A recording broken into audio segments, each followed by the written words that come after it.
맑은 목소리, 영도 앞바다를 수놓은 은빛 윤슬.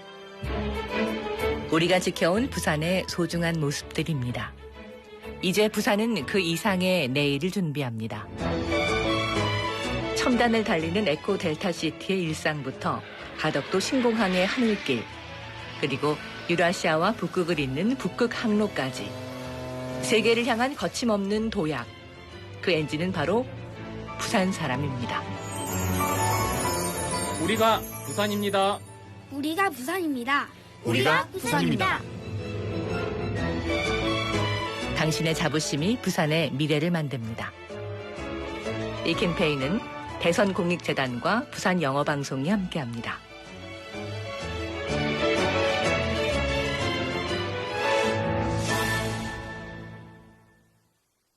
We are the Zero Waste Rangers. To save Mother Earth, just remember the 5 R's. Would you like a bag for that? No thanks. I brought my own bag. Number 1, refuse. Just say no to things you do not need. This shirt is so out of style. Why not take it to a flea market? Number 2, reduce. Buy only what you need and share with your neighbors.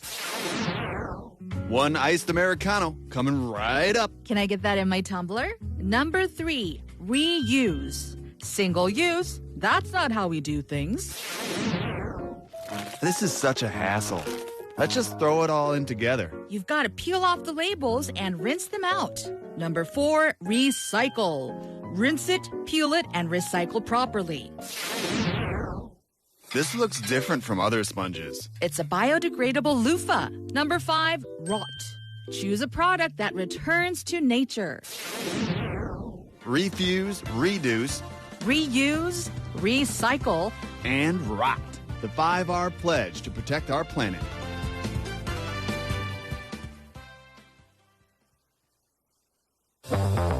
Beach. Oh yeah! Camping. Oh yeah! Swimming. Oh yeah! Summer is awesome. Mosquitoes, Oh no. tropical nights, Oh no. food poisoning. Oh no. Summer is awful. But you know, you can always prevent food poisoning. Oh really? Of course. I'll tell you. Follow me, okay? First, wash your hands, utensils, and food surfaces often. Second, cook and store your food at safe temperatures and always use clean water. Third, defrost food safely. The best way to do it is in the refrigerator. Fourth, keep raw food separate from ready-to-eat food to prevent cross-contamination. Last but not least, always remember that eating safely is the best way to enjoy your meal. This campaign is brought to you by BEFM, Busan 영어방송. Stuck in traffic again. No parking spaces anywhere. All I've done is drive. And I'm already completely drained. Maybe I'll skip the drive today. Instead of driving, every ride is my time. Put on my headphones, catch a quick nap, or simply gaze out the window without a thought. A morning that used to rush by, finally, feels like my time. Less driving, more living. Take back your time. Public transit is the easiest way to reclaim your day. This campaign is brought to you by BEFM Busan 영어방송.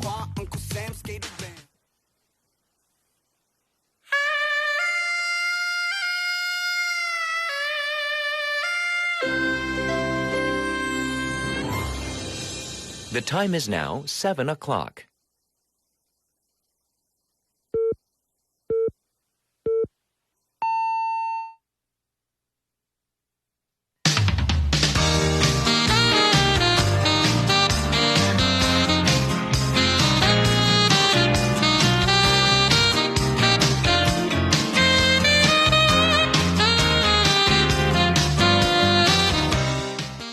Good morning, Wavers.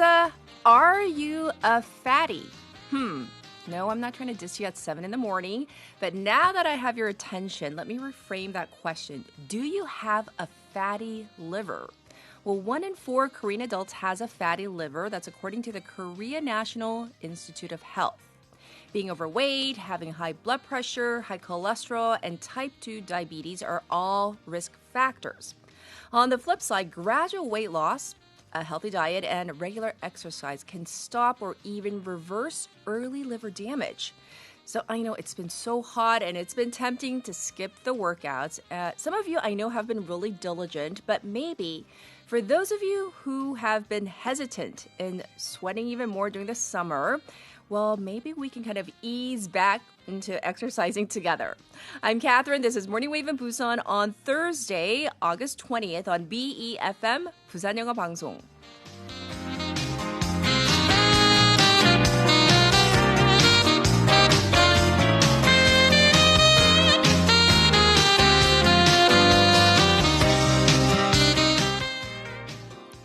Good morning, listeners. I hope you're all doing well. It's already Thursday because we had, of course, a public holiday on Monday.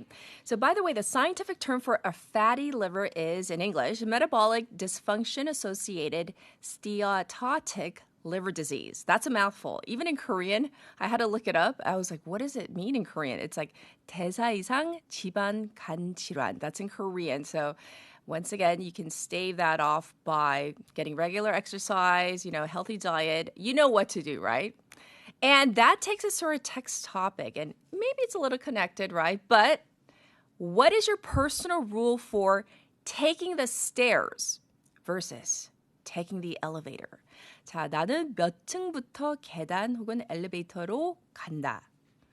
Okay, so, for those of you who know our building, the BFM, we're housed in not a very, tall building. However, our main studio is on 4th floor. And then the new studio where we're, streaming right now is on the 2nd floor. So if you do the math, from the 1st floor to 2nd floor, 당연히 계단으로 다녀야 되겠죠, in theory. But from the 4th floor to the 2nd floor, it depends. If it's really hot and obviously in the hallways there's no AC and I want to get here in one piece without sweating. So I admit I do take the elevator. But otherwise, in normal situations when I don't have to be on air, up to 4 floors, I'll take the stairs. But I want to hear from you. What are your personal rules? So you can send in your responses to BFM's live stream, live chat on YouTube. So go to that platform, type in BEFM or 부산영어방송 to find our channel. And then you can subscribe, log in, and chat with other waivers from your phone. Pound 9050, shop 9050. That's going to cost you 100 won. You can also reach me for free through Kakao Talk as well. Same thing there. You got to find our account, add us as a friend, and then you can send in your messages. So the ways you can tune into Morning Wave in Busan on the radio, 90.5 or 103.3 FM. That's if you're in the Busan area. And as I mentioned, we're streaming on YouTube right now. And you can also check us out through the BFM app or the 팟빵 app. So here is the lowdown for today. We have Haley with top stories in hour number 1, Waggle Waggle Tea Time in hour number 2. We have a weekly profile with Michael Kang. Professor Chang Hogan is joining us for Expanding Horizons in hour number 2. For a special interview, we're going to be covering this topic because it's that time again, going back to school. And let's be honest, how many of you with kids are applauding this? So happy that some of your kids actually may have already gone back to school or maybe they're getting ready to go back to school. We're going to get into the topic with our expert in hour number 2. And now it's time for Now in Busan.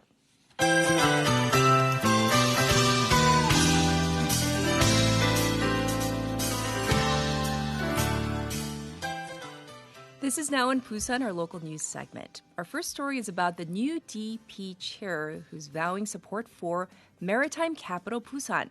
The new chair of the ruling Democratic Party, or DP, Kim Min-seok, said that he will provide full-fledged bipartisan support for Busan to become the maritime capital of the country during his first party Supreme Council meeting in Busan.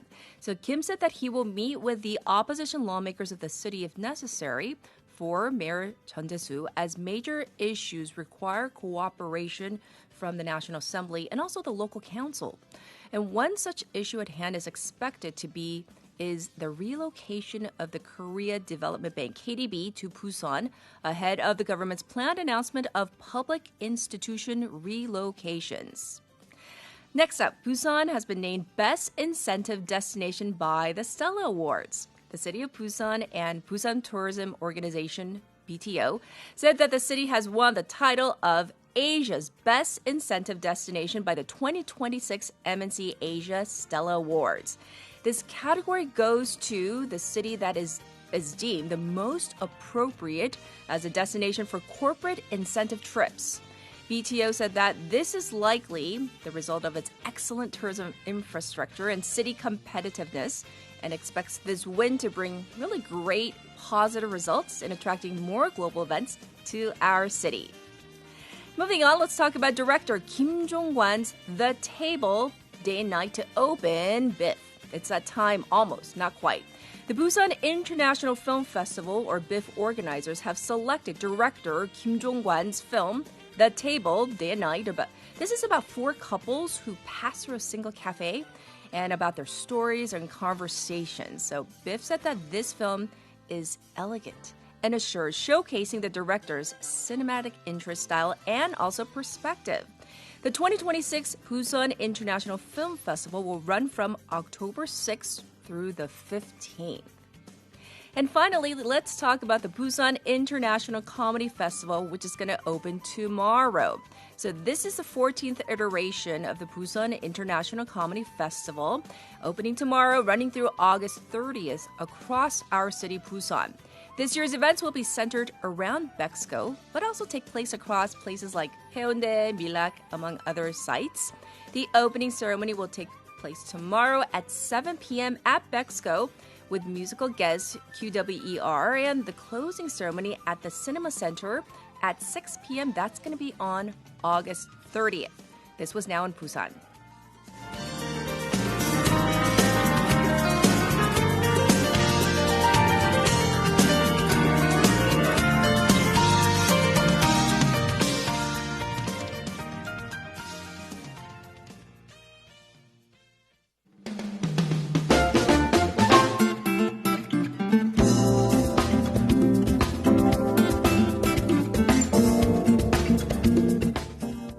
It's time for a traffic report. It looks busy right now on Gwanmun-daero from Pangnam Tunnel to Baegang Tunnel. It's congested on Nakdong-Namno from Myeongji Ramp to Cheongnangsa-Ogi intersection. Slow on Dongso Overpass from Bomnekgol to Kaegum. And also busy on Mandok-daero from Sukdung to Dokcheon intersection. It's 26 degrees Celsius right now in Busan under partially cloudy skies. It's expected to go up to 32 today. Busan City is under a heat wave impact forecast, a heat wave advisory, and a tropical night advisory. Across the nation, the heat wave is continuing across the country. Heavy showers are forecast sporadically nationwide except for the northern central region, so make sure you have an umbrella with you. As you head out, Gyeongnam is seeing weakened ground from the heavy rain, so the additional rain could trigger landslides or infrastructure collapse, so please take extra precautions. This was your traffic and weather.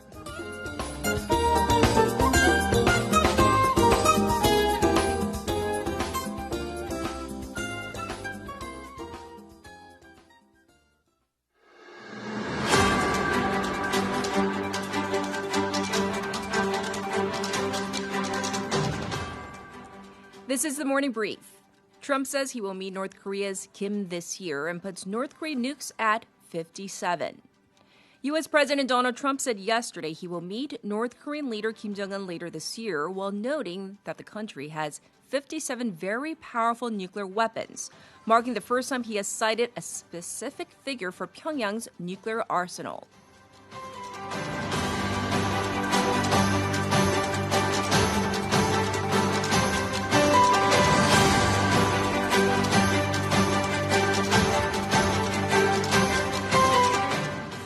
Seoul and Washington cut back on joint drills.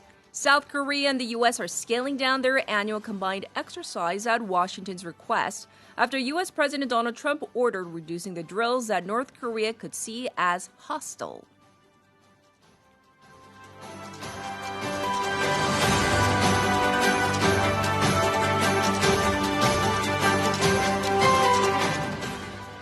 Land Minister says government considering only part of Yongsan Park as housing site.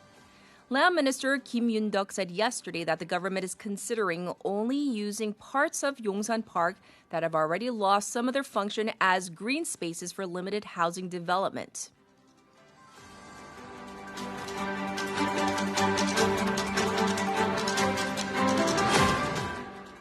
Korean won strengthens against U.S. dollar to 1,300 won range. The South Korean won strengthened against the U.S. dollar yesterday with the exchange rate falling into the 1,300 won range for the first time in about 10 and a half months.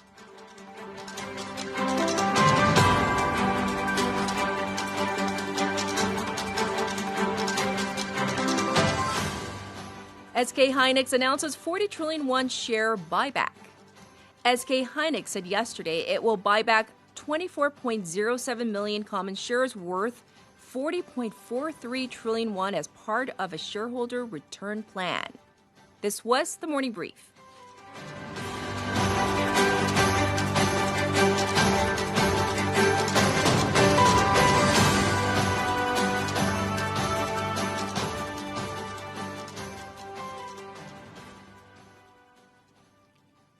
You're listening to hour number 1 of Morning Wave in Busan. We're joined by Haley for top stories. Good morning. Good morning. We're going to jump right in. And I just mentioned this. South Korea and the U.S. deciding to shorten the ongoing joint training. Right, so this is a trilateral issue, South Korea, North Korea, and the U.S., starting with the Ulji Freedom Shield training. The exercise has been pretty much cut in half in terms of the time window.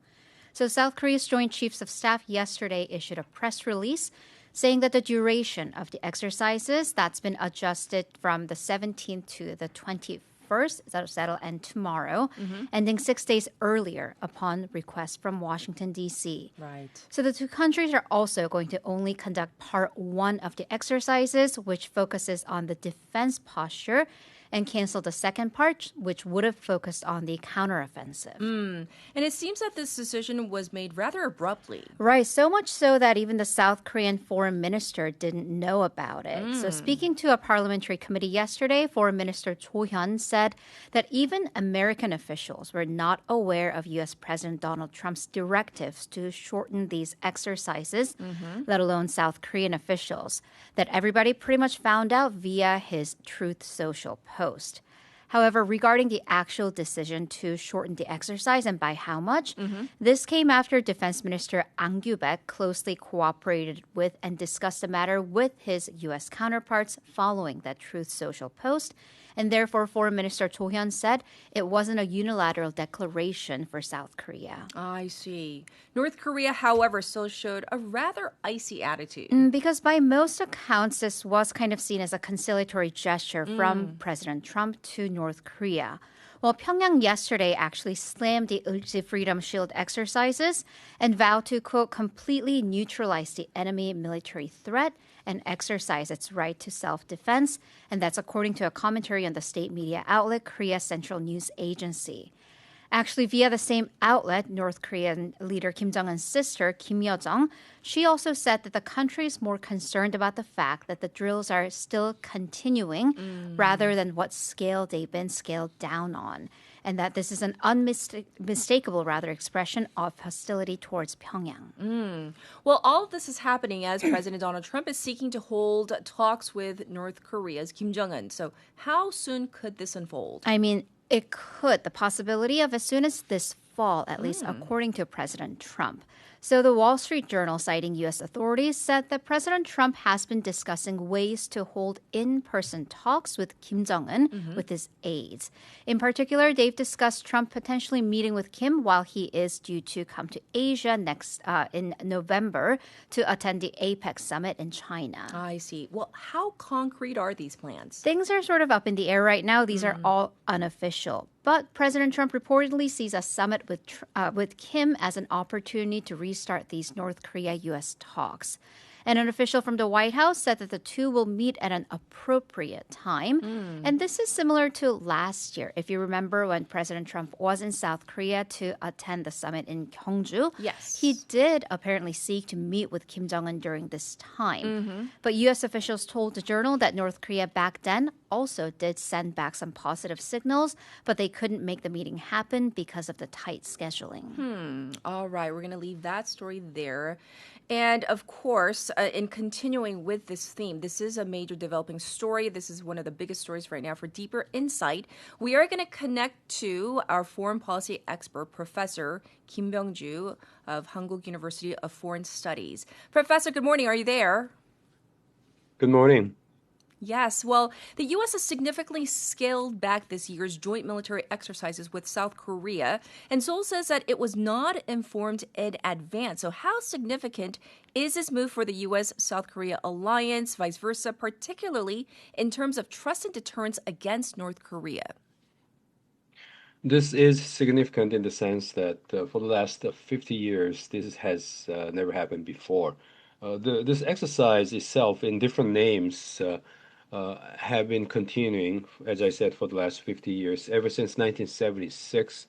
And U.S. president issuing this kind of position in such a way, meaning through social media, and bringing this kind of abrupt change to the military exercise that has been already underway. It has already begun, and now for the past several days, as reported, the scale, it has been scaled back and everything. So we've never seen this before, and so in that sense, yes, indeed, it's very significant, unprecedented. On the other hand, however, Donald Trump being Donald Trump, this is not extremely surprising, and I think we should be prepared for this kind of dramatic actions coming from Donald Trump. So, and also keep in mind that United States has 28,000 U.S. troops stationed here, and this is one of the most important posts for U.S. military, overseas posts for U.S. military, and we have this long tradition and history in the back, and there are a lot of different kind of criticisms being flown around in the United States about the way it has been decided and announced. So, therefore, overall, in balance, I don't think this has, at least for now, that much of critical impact on actual preparedness in terms of United States posture to defend South Korea. So, yes, indeed, it's significant in the sense that it has never happened before, very unprecedented. But on the other hand, in terms of its actual impact, because the military establishment on both sides are dealing with this to the best they can, we shouldn't be too much concerned. Well, President Trump has been putting pressure on South Korea while simultaneously reaching out to North Korea. What do you think is driving this approach? In a nutshell, what is Trump hoping to achieve in your thoughts?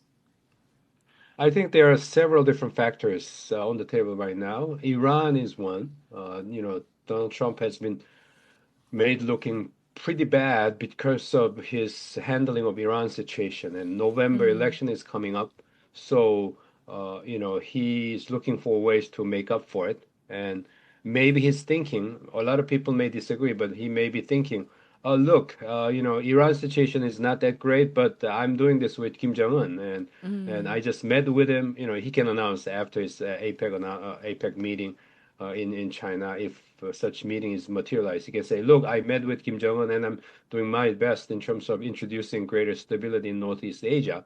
So that's probably what he has in mind. Again, there are a lot of doubts about whether that's a proper choice or not, whether it really maximizes the U.S. interest or not. But that may be one of the things that he has in mind, and that's probably a thought that he came up with quite quickly, and that's why he just announced this decision through social media. Well, Professor, President Trump is reportedly pushing for another meeting with Kim Jong-un, as we just reported on, maybe as early as this fall. If Washington and Pyongyang move toward direct negotiations, how concerned should Seoul be about being sidelined? And what can South Korea do to ensure that it remains a key player in this entire process? This such move would have two different kind of impact on like different sides of the same coin. But on one hand, of course, South Korea seeing its kind of position in trilateral relationship being compromised, and we had this kind of concern before during Trump 1 when he met with Kim Jong-un in Panmunjom, and President Moon Jae-in showed kind of awkward situation where he hoped to host this meeting basically, but he was rather sidelined, and Kim Jong-un and Donald Trump became the main actors on the center stage, while Moon Jae-in was kind of like not very visible at all in this trilateral situation. So that kind of situation may take place again. We'll have to wait and see how it may unfold. And I mean, by the way, the meeting of Kim Jong-un and Trump is not given. And, there are different speculations, but the way I see it, I would like to make my bet on the side that it may not really take place, because it takes two sides to agree on these kind of things. But on Pyongyang side, I don't know whether Pyongyang really is desperate for this kind of meeting at this point. North Korea is in a relatively speaking quite a good situation at this point.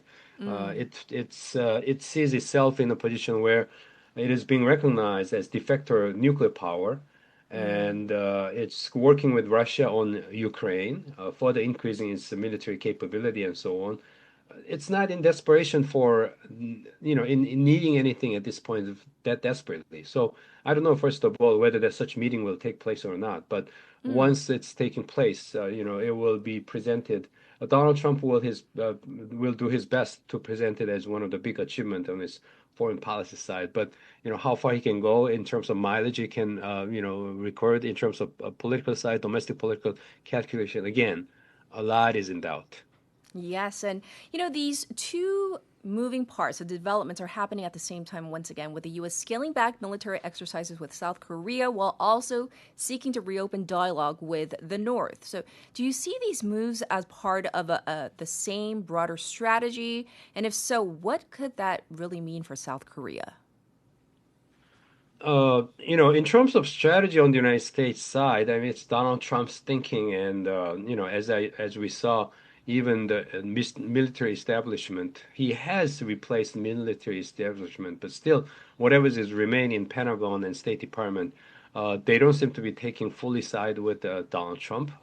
Not that they're expressing any dissent or anything like that, but so in terms of strategy on the United States, we are not certain what it is. But in terms of what it means for Korea, I think there's a consensus that South Korea should take advantage of this kind of challenge to turn it into an opportunity to further strengthen our own capability to defend ourselves in the long run, and kind of like using this as a reminder for ourselves that the national defense that relies on a foreign country, including the United States, is not a permanently stable one and extremely reliable one. So in various ways, this is a reminder and wake-up call once again that we are receiving here to remind ourselves that we really, really need to further step up our efforts to increase our capability to defend ourselves, which we've been doing pretty well, but I think we need further booster from this. Well, thank you so much for joining us today as we tackle this very important story. Thank you. Take care, Professor. Thank you very much. Once again, everybody, this was Professor Kim Byung-ju, and we talked about the biggest story right now here on the peninsula. Well, back to Haley for more top stories. Still on diplomacy, though, Chinese Foreign Minister Wang Yi is in South Korea. And this is connected to what's been going on and what we've been talking about so far. So Yes. the Chinese Foreign Minister Wang Yi confirmed Beijing's position on playing a constructive role for peace on the Korean peninsula. Right. However, he did stay fairly cautious in actually being the one to mediate these North Korea-U.S. talks. So Wang Yi met with his Korean counterpart, Cho Hyun, yesterday. And speaking to reporters in South Korea after the meeting, he stated that talks are to be determined between North Korea and the U.S.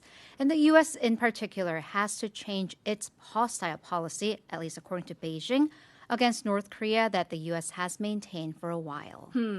Well, President Trump could also seek Chinese assistance in bringing Kim Jong-un to the table. Right, so this is also speculation. But Chinese President Xi Jinping is expected to pay a visit to the U.S. next month. And some pundits are floating the idea that the possibility that Trump could ask Xi to play a more active role in making this North Korea-U.S. summit happen. Because Trump has repeatedly said that President Xi Jinping will visit the U.S. on September 24th, very specifically, as a response to his own state visit to China in May, though Beijing has not confirmed this yet. All right. We're going to switch gears entirely. Still on the international front, we need the latest from the U.S. and Iran situation. So this stalemate has been continuing after the 60-day MOU, Memorandum of Understanding, to reach a ceasefire expired this past Sunday. Well, President Donald Trump said that no conversations are taking place or are scheduled with Iran, and he maintains the position that the U.S. naval blockade remains in full force in mines in the Strait of Hormuz have been declared. For its part, Iran's parliamentary speaker, Mohammad Bagher Ghalibaf, who's been also leading the negotiations, he says that the U.S. is seeking an honorable exit, so an exit strategy from the Middle East, and Iran has been touting this new regional order, basically declaring itself as the de facto winner in this conflict. Well, I want to shift attention to what's been happening in Gaza, where the Israeli military is under criticism for killing a 5-year-old girl. Right, so staying on the Middle East, and this is a case that actually goes back to 2024, but investigations are opening now. So Israeli military has confirmed for the first time that it opened fire on a car that was carrying a 5-year-old Palestinian girl named Hind Rajab, who was killed along with 6 of her relatives in Gaza back in 2024. Right, and harrowing details have come out of this incident. Because according to reports and voice recordings, this 5-year-old girl initially did survive the gunfire, and she actually answered a telephone call during which she was recorded pleading for help. This call apparently lasted for hours.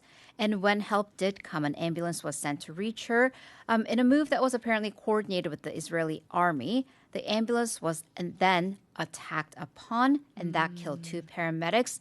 And the girl's body was recovered days later, along with the paramedics that were killed. And this happened with other incidents where 15 civilians were killed as well. In a statement, the Israeli Defense Forces, or the IDF, said that it would open an investigation, a criminal investigation into the case. But this comes after it initially denied any of the troops being in that area. And as you can imagine, this death and the news about it internationally, gained international condemnation after this voice recording was released by the Palestinian Red Crescent Society. Well, for our final story, we're going to talk about this trial that is kicked off in California that may be a milestone for Meta. Right. Meta, of course, the parent company of Facebook and Instagram, along with Threads. The key point here is their child privacy. And this trial in California may pose the biggest threat yet to Meta's operations. So the trial comes from claims of numerous violations of federal and state privacy laws for children in the U.S., but of course, Meta being Meta, it does affect every country in the world, really.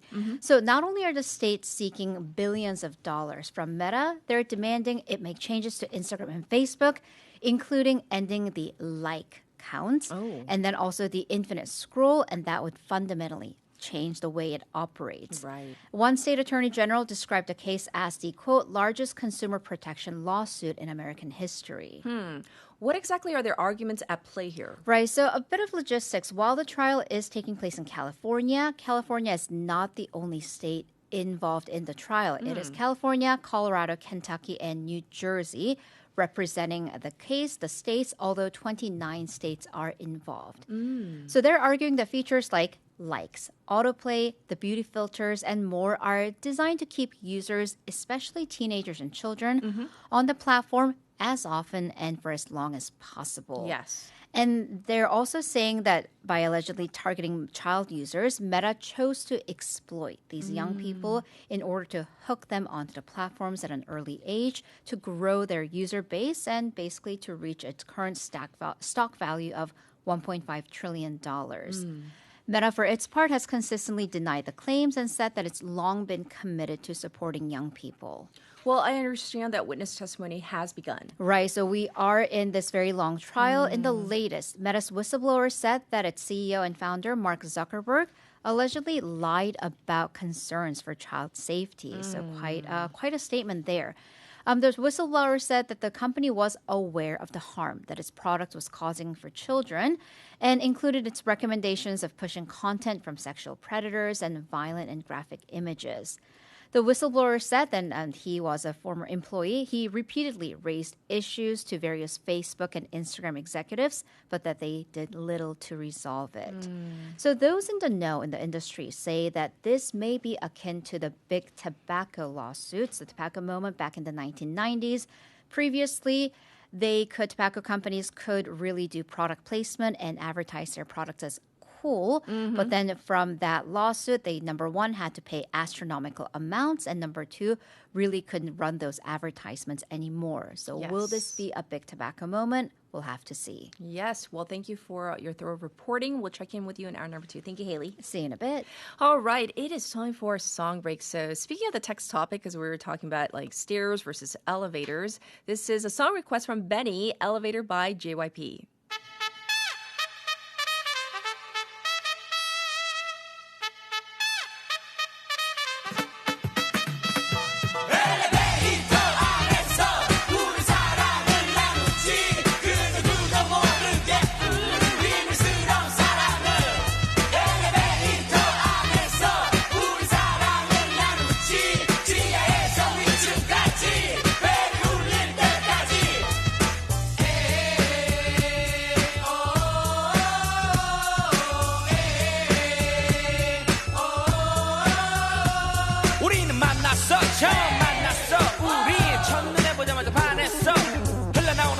참지 못해 서로에게서 도저히 눈을 떼지 못해 우린 느꼈어 새로운 사랑 시작을 우린 느꼈어 이 설레임 이 두근거림 너무나 오랜만에 느껴보는 이 느낌 하지만 더 기쁜 건 더 중요한 건 그녀도 분명히 느끼고 있는 것 같다는 것 그녀도 분명히 내게만 한 것 같다는 것 이제 외롭던 날들이 끝인 걸 그래서 우린 나갔어 헤어지기가 아쉬워서 저녁 식사라고 하려는데 그녀가 먼저 제가 저녁 사도 돼요? 시간이 가는 줄도 밤이 깊어가는 줄도 모르고 수없이 많은 얘기를 나눴고 서로의 마음속에 사랑이 싹트며 서로의 눈을 지그시 바라보며 식당 문을 열고 집으로 가기 위해 엘리베이터를 탔는데 엘리베이터 안에서 우리 사랑을 나누지 그 누구도 모르는 예쁜 비밀스러운 사랑을 엘리베이터 안에서 우리 사랑을 나누지 지하에서 위층까지 벨이 울릴 때까지 여보세요? 예, 저 진영인데요. 오늘 재미있으셨어요? 예, 즐거웠어요. 그럼 내일 또 만날 수 있어요? 왜요? 또 만나고 싶어요? 네, 내일은 그럼 어디 갈까요? 63빌딩.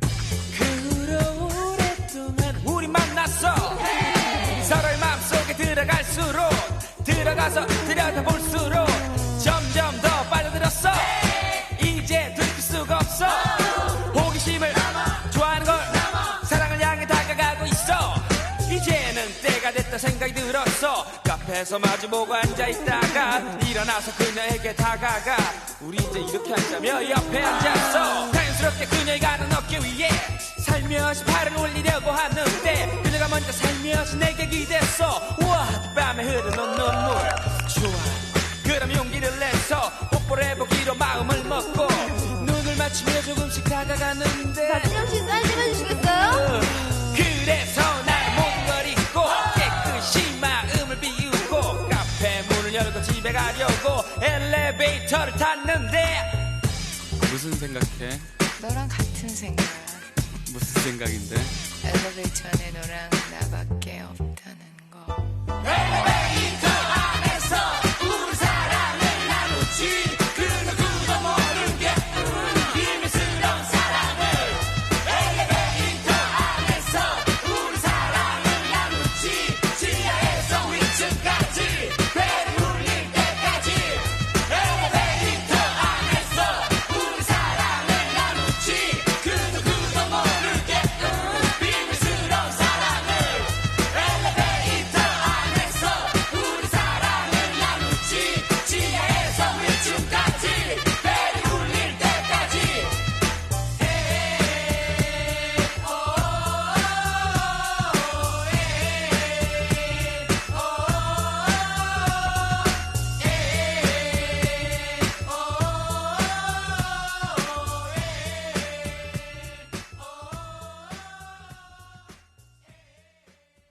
Welcome back, everybody. So, did you enjoy that oldie but goodie? Yeah, some of you were commenting on the song, giving the 90s vibe. And we had Michael, who's coming out real soon. He looked it up. It was 1995, I believe. So, definitely a blast from the past. Today's text topic, though, is about your personal rule for taking the stairs versus the elevator. So, do you have like a personal rule? We have BR Hwang님 who says 3층부터 타는 편인데 기다리는 시간이 길다 생각되면 3, 4층도 걸어가기도 합니다. Oh, and they apparently really enjoy hiking, going into the mountains. So, 네, 등산을 좋아하는데 등산할 때 제일 힘든 게 느끼는 코스가 산에 오르기 전 지하철역 계단입니다. Oh my gosh, that's so true. He talks about, or they talk about the fact that there are, those subway in Busan, they're real subways. They're like real deep. And then the stairs, like sometimes you're at the bottom looking up and you're thinking, oh my gosh, that's a flight of stairs, right? So I thoroughly agree with you, especially for like going down to the subway or coming back up. I definitely try to take the stairs, but I'm like, got to get the steps in, right? So that's a good way to do so. And for other people as well, like 고수님, I guess like the third floor, he lives on the third floor. 저는 3층에 거주하다 보니 4층까지는 계단으로 가능하더라고요. 5층부터는 elevator 이용할 것 같아요. Oh, so it's a cutoff like around 4th, 5th floor. And souvenir name, they also say, he says, 저는 4층이요. Well, I want to know what Michael's personal rule is. And I know, was it yesterday? Was it yesterday or the day before? People were asking like, 디테미나님 언제 나오죠? Today's a day. So let's say hello to Michael for Weekly Profile. Hello. Hello, good morning. Yes, people were literally asking for you. They're Really? Like, 언제? But like, I'm always on Thursdays. But they were, because of the holiday, Oh. they were like a little confused for whatever reason. Oh, okay. Yeah, Well, I'm that's why. back. He's here. I'm back, on his and I'm regular always day. on Thursdays. That's right. 이제 And 잊어버리시면 안 thank you so 돼요. much for having me again. Yes. I'm glad to be back. All right, so text topic time. Yes. Up to what floor? It depends in which building you're in. If you're at a home or like a place like here, 부산영어방송, I would walk up the stairs, I think second floor, third floor. 3층까지는 걸어 올라갈 수 있을 것 같아요. 네. Yeah, but if you're like a shopping mall, that's a whole different story because I don't want to wait for the elevator and they're like people are packed many times. Yeah, so many times I would take either the escalator or the stairs. I would go up as high as I need to. Because it's so like crowded, right? Yeah, 그런 데도 있고. And you mentioned something about subway stations in Busan. I remember going to Busan Station. Yeah, that's one of the deepest stations that I've ever been. And it's so deep that you have to take like 5 escalators, I think 4 to 5.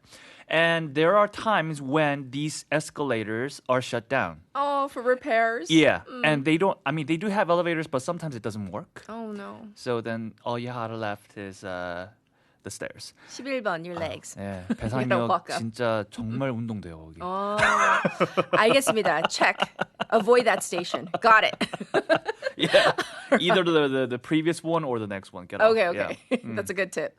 Well, we're going to jump into weekly profile. So what do you have for us today? Yes. Today we're talking about two of the most famous inventors in modern history. Yes. Who are Thomas Edison and Nikola Tesla. Oh, those names. Edison and Tesla. 너무 right? 잘 알죠. 너무 잘 알죠. Their names are forever connected to electricity, invention, and one of the fiercest technological rivalries ever seen. And we call it the war of the currents or 전류전쟁이라고 얘기하는데 정말 에디슨 대 테슬라의 정말 그 최고봉에 이르렀던 그런 라이벌 관계죠. And there couldn't be a more appropriate time to revisit their story because Why? Korea is celebrating 에너지의 날. Energy Day? Yeah, Energy Day, which is about something, both men helped make possible, which is an electrified modern society. Oh, okay. So this is like perfect. I love the timing of it. Yeah. Before we get into the rivalry, can we talk a little bit about Energy Day? Yes. Okay. 8월 22일이에요. August 22nd. So in a couple of days. Saturday. Yeah. Korea's Energy Day was established in 2004, so relatively recent, right? By the Energy Citizens Coalition. The date, August 22nd, was chosen because on August 22nd, 2003, Korea recorded its highest electricity consumption at the time. The significance now. Yeah. Okay. Since then, Energy Day has become an annual citizen campaign focused on responding to summer electricity peaks, Right. As well as conserving energy and encouraging the transition toward a more sustainable energy system. Okay, so now we have the history of Energy Day. And I hear this year's event has a very visual message. Yes. And the theme is pretty simple. It's turn off the lights and dance. Really? I love that idea. Yeah, But, 딱 요즘 세대에 어울리는 아이디어인 것 같아요. 근데 It's cute. What It's if you kinda bump cute. into things? Would you dance in the dark? I mean, I would. I would. I would for would. sure. And No one can nobody's see you. watching. Yeah, exactly. I love it. So the main event will take place in Gwangju, and at 9 p.m. there will be a nationwide 10-minute lights out campaign. And you got to dance? And you gotta dance. Oh, I love it. Major landmarks are taking part in this initiative, including Seoul City Hall, Gwanghwamun, the National Assembly, and Seoul Tower, Lotte World Tower, Busan's Gwanghwan Bridge, Yes. Incheon Bridge, Daejeon Expo Bridge, and the government complex in Sejong. Ooh. More than 2,300 locations across Korea had indicated their participation as of August 18th. Wow. I love that idea. So, 10 minutes, you might seem, is that enough? Well, it may seem insignificant, but I think the message is much bigger than the 10 minutes. Exactly. So the goal isn't simply to save electricity for 10 minutes. Right. It's to remind people that energy is something we all consume, and therefore something we all have to, all have a role in protecting and changing. And that's where our two inventors enter the story. I like the segue, so let's kick it off with Thomas Edison. So we know his name, most of us know his story, but we need a refresher. Who was Thomas Edison? Yes. So as we all know, Thomas Edison was an American inventor and entrepreneur who became one of the most famous innovators of the 19th and early 20th centuries. Right.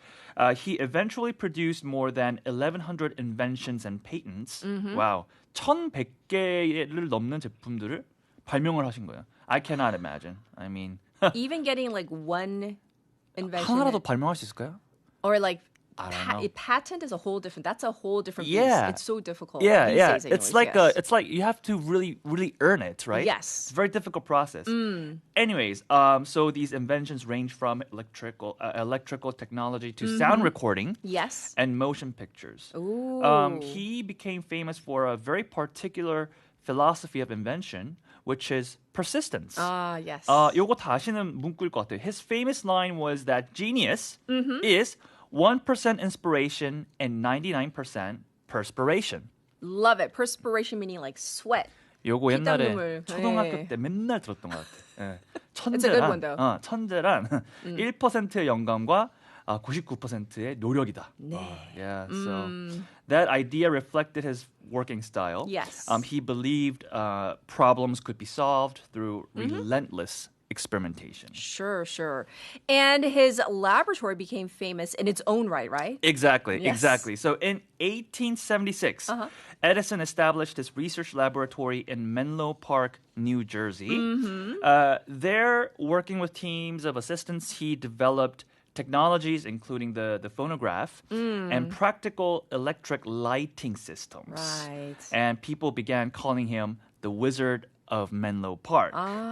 He wasn't simply an inventor working alone in a workshop. He helped create the modern industrial research laboratory where teams could repeatedly test ideas and turn them into commercial products. Right. So this, once again, was the brief history of Thomas Edison. There's much more, but I want to also talk about Nikola Tesla. Yes. Tesla's personality and working style were very different from Edison's.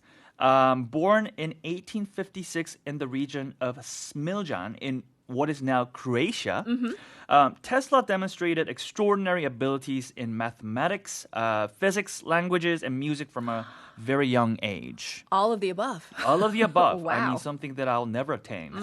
But amazing genius like Edison.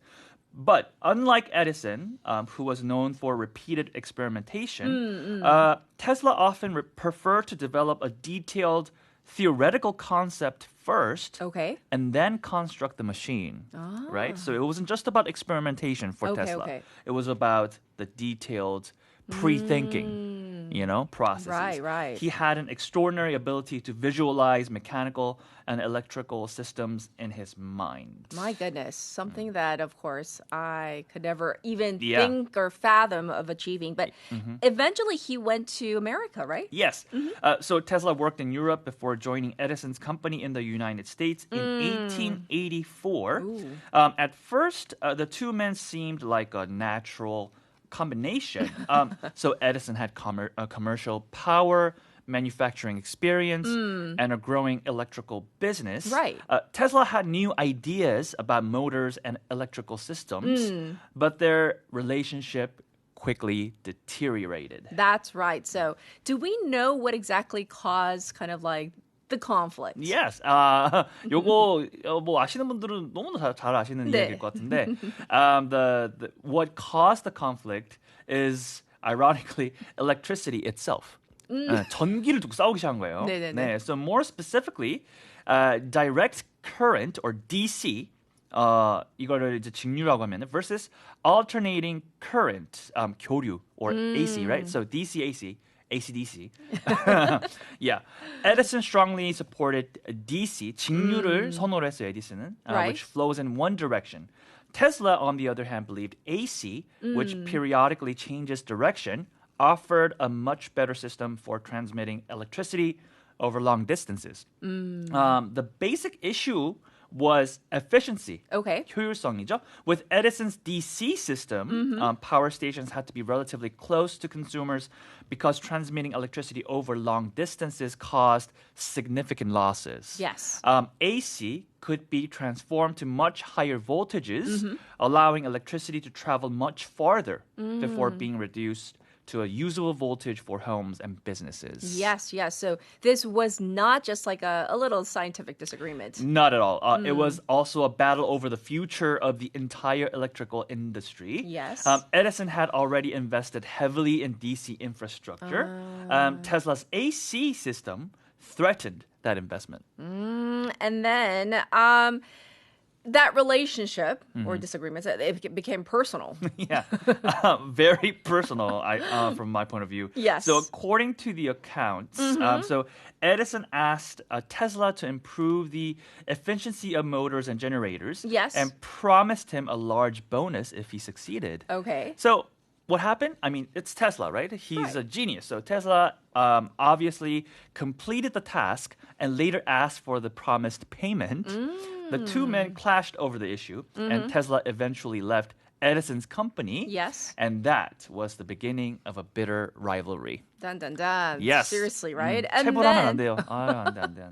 Tesla then found support from another major industrialist, and this name also rings a bell for many people. George Westinghouse. Yes. 이거 브랜드 이름이죠, 이제는 거의. Exactly. So Tesla developed a complete AC system involving generators, motors, and transformers.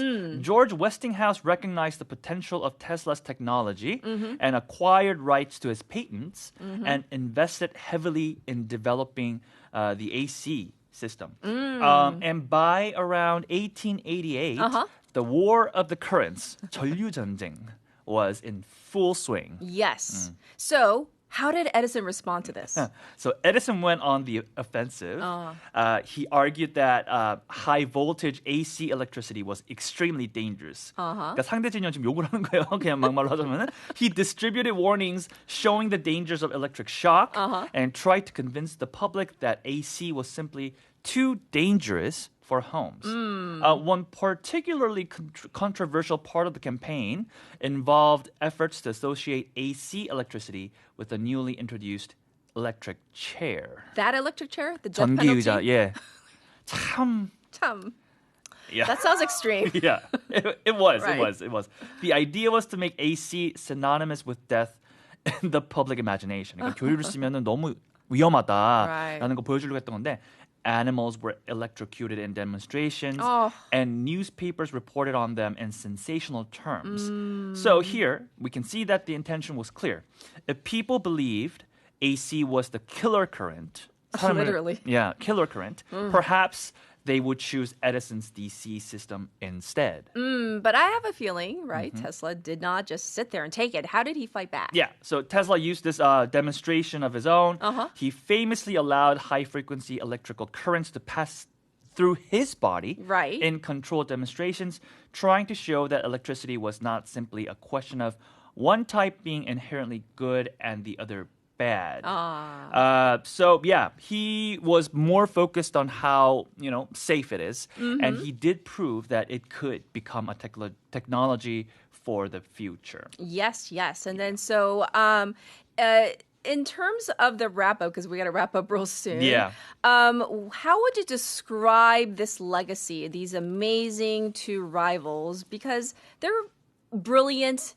Like, each person is so brilliant and brought so much to the foray, right? So Exactly. So the biggest lesson, and I guess something that we learn from here, is that technological progress is rarely straightforward. Yes. Edison, Tesla imagined different electrical futures. Today, we face an even bigger energy question. Yes. How do we generate power while reducing emissions, carbon emissions? Right. How do we manage increasing electricity demand, and so on? So Energy Day's 10-minute lights out campaign is one of the small examples of that broader challenge. Yes. Well, what a great way to connect these two really important figures in history, but also with something that we're grappling with today, which is, of course, energy. Yes. Conserving energy, lack of energy, etc. So it was a perfect segment. I thank you so much. And, of course, we'll check in with you next week. Yes, definitely. Everybody, this was Michael once again. And, what about this song? Perfect. Hi, Professor. This is Catherine. Can you hear me? Can you please unmute your mic? I can hear you. Can you hear me? Oh, I can hear you now. So I want to confirm that you're Dr. Michael Is it Barger or Barger? It is Barger with hard G. Barger, got it. Okay. So in terms of this segment, what's going to happen, and by the way, this test call, it's a live stream. It's YouTube, so we can't... We can't filter it out. What's going to happen is at the top of the hour, I have a short news segment that goes on for about 4 minutes, and then it's straight to you. So after our test call, after we get the logistics out of the way, if you could mute your mic and then unmute right before the interview, our producer, she's going to remind you through the Zoom chat box. Perfect. I can do that. Okay. And in terms of the optics, let me check. Can you lower the angle of your camera?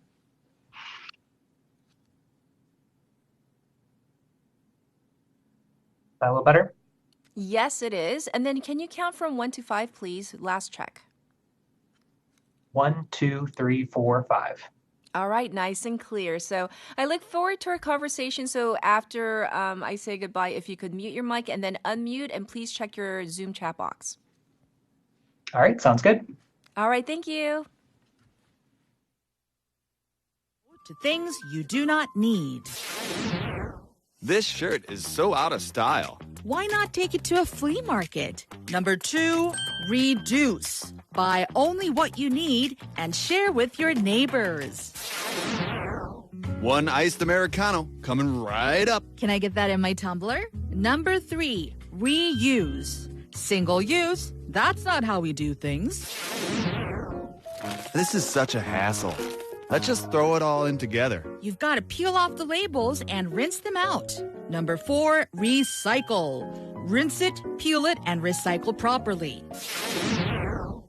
This looks different from other sponges. It's a biodegradable loofah. Number 5, rot. Choose a product that returns to nature. Refuse, reduce, reuse, recycle, and rot. The 5R pledge to protect our planet.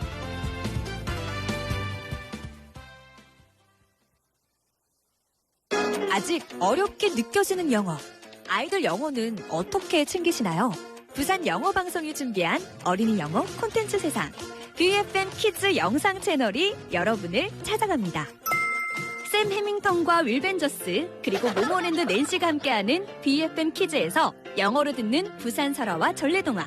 재밌는 파닉스 영어, 신나는 K-팝 영어까지 만나보세요.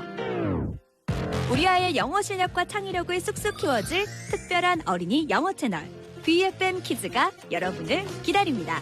지금 바로 BFM 키즈를 검색하고 구독해주세요. AI는 무엇이든 척척 만들잖아요. 그런데 AI가 되살릴 수 없는 소리도 있대요. 사라지면 다시 살릴 수 없는 대한민국의 푸른 자연을 지켜주세요. 공익광고협의회.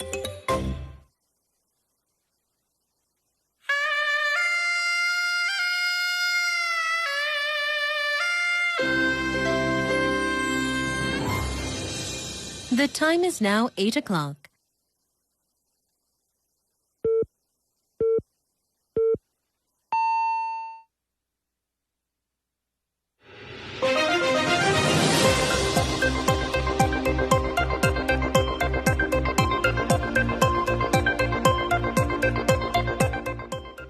Welcome back. It's time for 8 o'clock Spotlight News. Trump says he will meet North Korea's Kim this year and puts North Korea nukes at 57. U.S. President Donald Trump said yesterday he will meet North Korean leader Kim Jong-un later this year, while noting that the country has 57 very powerful nuclear weapons, marking the first time he has cited a specific figure for Pyongyang's nuclear arsenal. The comments came during a press availability at the White House where Trump said that he's expecting to meet with Kim later this year, although he refused to answer whether the two had been exchanging letters. In the meantime, Kim Jong-un's powerful sister Kim Yo-jong criticized the ongoing joint military drills between South Korea and the U.S., saying that the drills are an expression of hostility.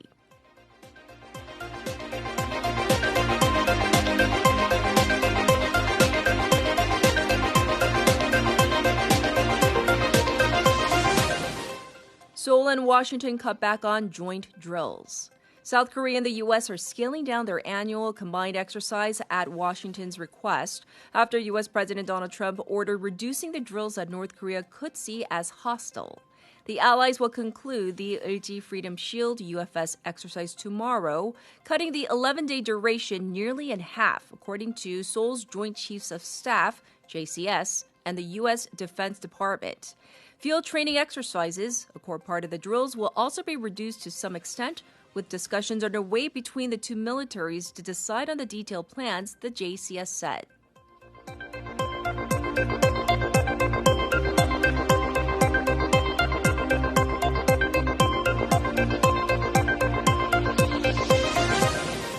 Land Minister says government considering only part of Yongsan Park as housing site.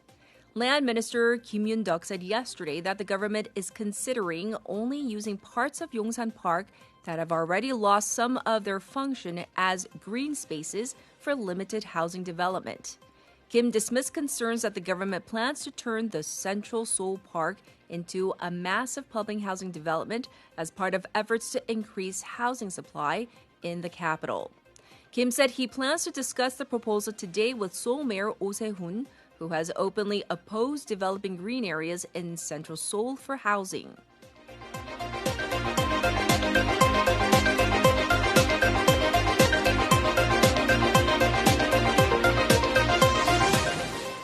Korean won strengthens against US dollar to 1,300 won range. The South Korean won strengthened against the US dollar yesterday, with the exchange rate falling into the 1,300 won range for the first time in about 10 and a half months. The won's appreciation was attributed to a weaker US dollar as expectations of a US Federal Reserve rate hike in September faded. The Korean currency's advance also came as long-dated U.S. bond yields rose to their highest levels in decades.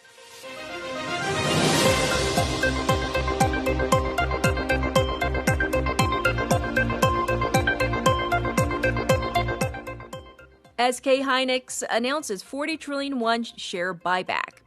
SK Hynix said yesterday it will buy back 24.07 million common shares worth 40.43 trillion won as part of a shareholder return plan. This share buyback is aimed at enhancing shareholder value through the cancellation of treasury stocks, the South Korean tech giant said in a regulatory filing. The company will acquire the shares from today to November 19th and cancel all of them after the buyback is completed. The cancellation will be the largest of its kind among domestically listed companies. This was Spotlight News.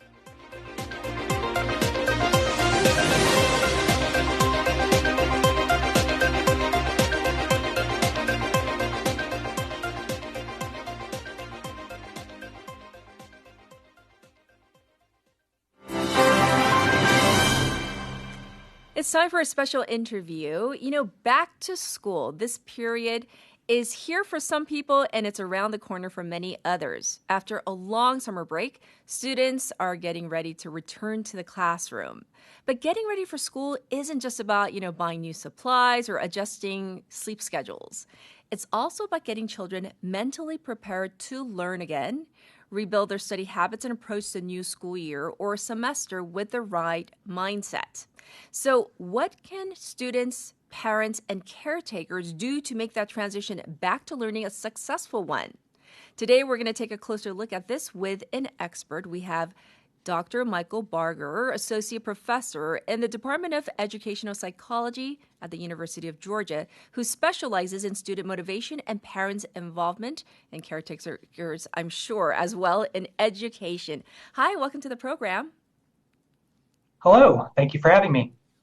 So as students, they get ready to head back to school after a long summer break. What kinds of challenges do they typically face when they return to the classroom? Anytime students are coming back to school, things are changing for them. They might have a new teacher, there's new curriculum, new peers, new rules, or maybe even a new school. Plus, they may have gotten used to not having so many responsibilities over the summer. And so they have to learn some habits again to get back into the swing of school. And like you mentioned, even just readjusting your sleep schedule can be a real challenge. You've gotten used to staying up late, not waking up early, and then you have to readjust yourself to do that again. So whenever you have these changes in a kid's life, that can lead to stress. It can lead to feeling like you don't know what's going on, might decrease your confidence a little bit and decrease your motivation to learn. So those are all things to look out for at the beginning of the school year. Yes. And how important is it for students to get back into their rhythm, into a regular learning routine after a long break? Yeah, routines are really helpful for kids because when you have a routine, you know what to expect. It gives you a little bit of structure, which is really important for students. You don't have a lot of control over things that go on in your life when you're a kid. Parents and teachers are making a lot of choices. But when you have a routine, you get to know a little bit about what is going to happen. And that can give kids a sense of feeling like they're in control of their lives. And when you feel like you're in control of your life, in control of your actions, that can actually help build your confidence, build your belief that you can control the outcomes in your life. And that's a really important ingredient to academic motivation, feeling like you have some control over what's happening. And I'll also say one of the benefits of that routine that you may not have thought about much is that when you have a routine, that can actually reduce some of that friction between parents and kids. I'm sure parents and kids know that the school year comes with maybe some arguments about what's expected of you. And if you have a routine, you know what to expect. And that can reduce some of that disagreement because you don't have to debate over every single thing. You can say, hey, this is the routine. We know what's going to happen. And if parents can stick to that, that's really going to help reduce some of that friction. But keep in mind that you don't have to just set the routine as a parent. Kids can also play a role in what those routines look like, particularly as they get older. So I think it's really great to talk about what those routines look like, kids and parents together, so that kids can also learn a little bit about what it means to be self-sufficient around creating your own routines. Yes, yes. You know what I used to do, Dr. Barger, is like when my kids were younger, I would kind of try to reacclimate them to going back to school, like maybe a week or two ahead of time to get them on their regular schedules again. Is that an okay idea to do? Absolutely. We did the same thing with my son. He just started third grade, and we said, we're going to wake up early for the first couple of days before school starts just to kind of get those routines back in place. So definitely starting in advance can be useful. Yes. And these days, of course, many students spend so much time on their smartphones, on devices, games, video content during summer. So should they also reset their digital habits as well before returning to school? There is a lot of concern about screen time globally. I think lots of people are thinking about that. But my read of the research is that screen time itself is not necessarily the cause of all societal ills that students are experiencing today. So I don't think we have to worry too much about, cutting off all screen time or anything like that. That being said, there are some specific things about technology use that parents can help their students with. So for example, at my house, we have restrictions around certain kinds of video games that are different during the school year than they are during the summer. So video games can be really fun and really engaging, but sometimes they can be hard for kids to put down, which can mess up routines. So we have a rule that for certain kinds of video games, we don't do them during the school week. We save them for the weekends. That doesn't mean that we don't have screen time during the week. We still watch videos because those have a finite end and they don't get in the way of our routines. And so it depends a lot on what your kid is capable of doing. And we don't just say that tech is bad and we should do as little tech as possible, because tech can also be really good for kids' development. I see kids that are able to communicate with their friends more easily because they have these technologies, and that can be really helpful for their development. So if you're going to reset habits around digital things during the school year, again, I think kids and parents can talk about that and have a reason for why a particular device might need to be reduced or changed in some way. Great tips here. Well, here in Korea, students often spend a lot of time studying, and it's ironic that during summer break, kids are at those academies, at those hagwons. So how might that kind of demanding academic environment affect students' motivation and attitude toward learning? Meaning, if they don't have enough downtime during the summer, then, going back to school, what might happen? Yeah, there's a lot of differences in the academic environments in the US and in Korea. And I think, as you mentioned, part of it is this really high demand. And part of that is the very competitive nature of schools that are maybe a little bit different in some Asian countries versus more Western countries like the United States. And I think there are good and bad outcomes from that. If you look at standardized test scores, kids in Korea are doing pretty well compared to students in the United States. But on the other hand, setting these really high standards and having a competitive, intense environment, maybe even spending that free time during the summer doing that, kind of creates this sense of there's a really high expectation for students that may feel like they're constantly competing with each other, they're comparing themselves to others, and that can lead to a lot of stress and anxiety for students, and we see that difference across countries as well.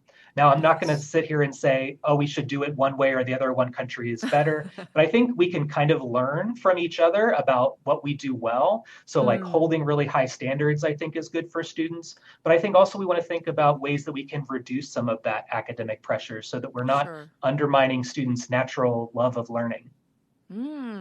Well, in terms of parents and caretakers and teachers, what role should they be playing in helping their children succeed, of course, in school, especially when it comes to those expectations that you just talked about, those really high expectations and that academic pressure? Yeah. there are a lot of things that parents and teachers can do to help their kids succeed. I think having high expectations is a good one.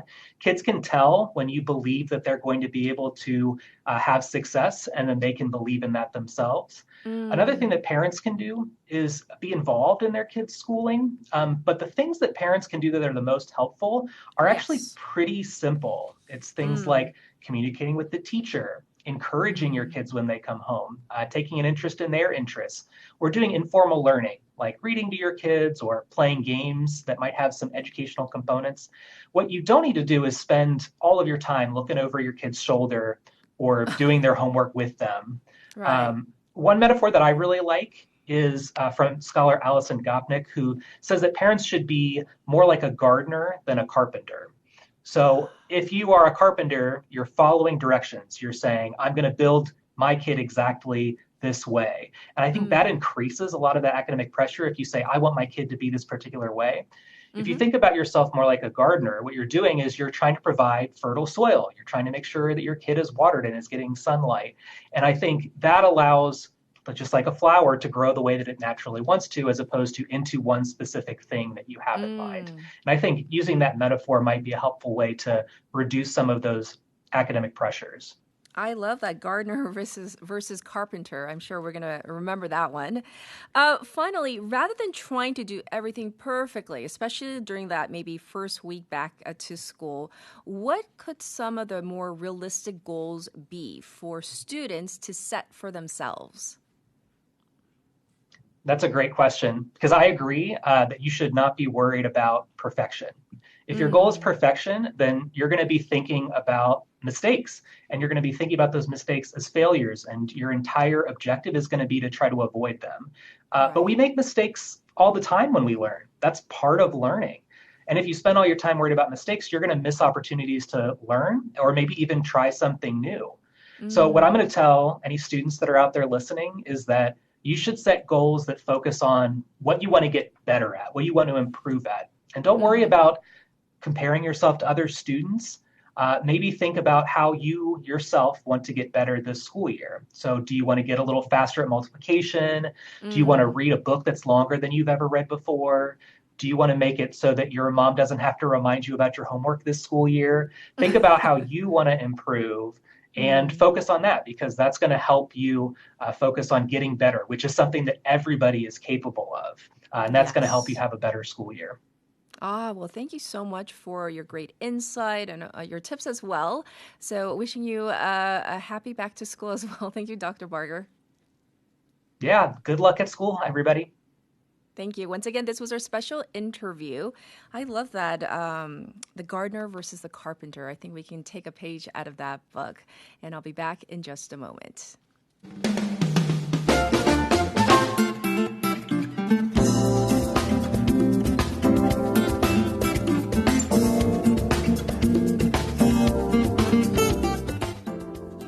Time for your traffic update. There is congestion on Byeongno from Daeyeon Tunnel to Gwangan Tunnel.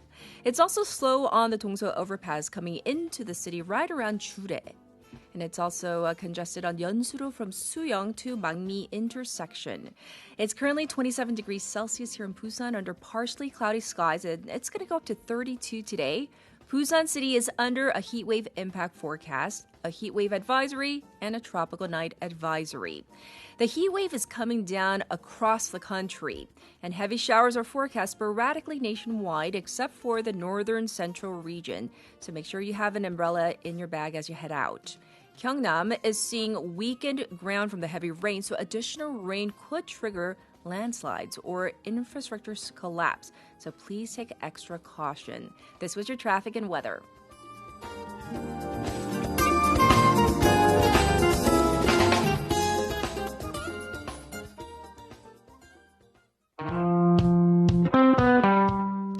This is 첫사랑 by Busker Busker.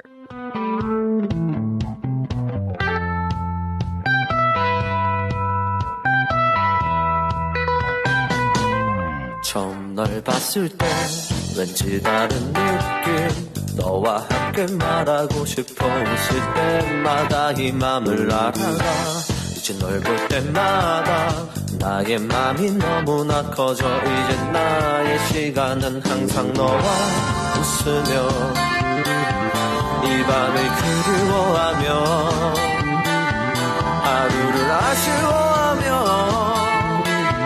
또 너를 기다리겠지 나는 어떡하죠 아직 서툰데 이 마음이 새어나가 커져버린 내 마음이 자꾸만 새어나가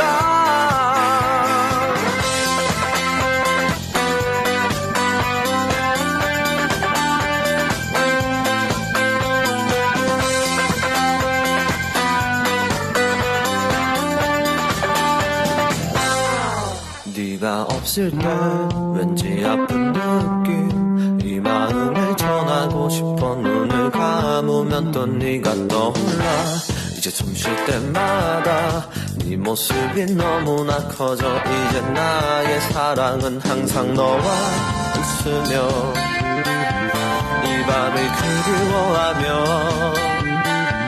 하루를 아쉬워하며 또 너를 기다리겠지 나는 어떡하죠 아직 서툰데 이 마음이 새어나가 커져버린 내 마음이 자꾸만 새어나가 아름다운 그대여 참아보려 했지만 어두워지는 밤과 외로움 알겠네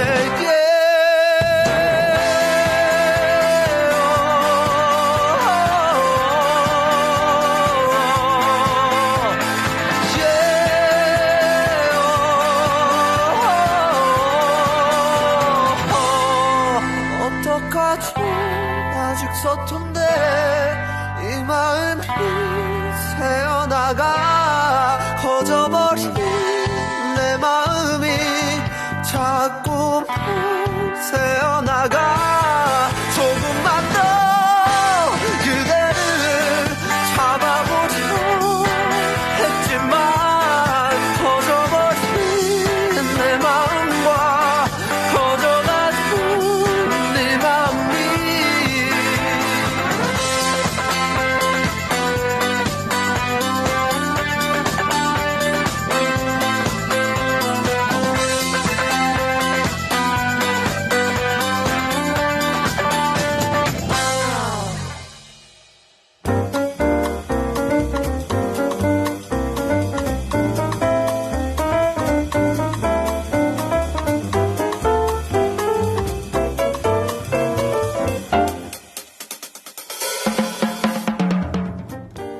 It is time for Wagga Wagga Tea Time. Haley's back. Hello, hello. Yes, yes. And, we're going to start off with our text topic because it is very much connected to our first story. Yes. So, what are your personal rules about stairs versus elevator versus whatever? I don't think for me it's not the flight of stairs, but where I am. So if I'm out and about having fun, I don't mind climbing. Okay, number one, if I'm exercising and the gym's closed, I've done 125 because I live in a 25th story building and I'll go up and up.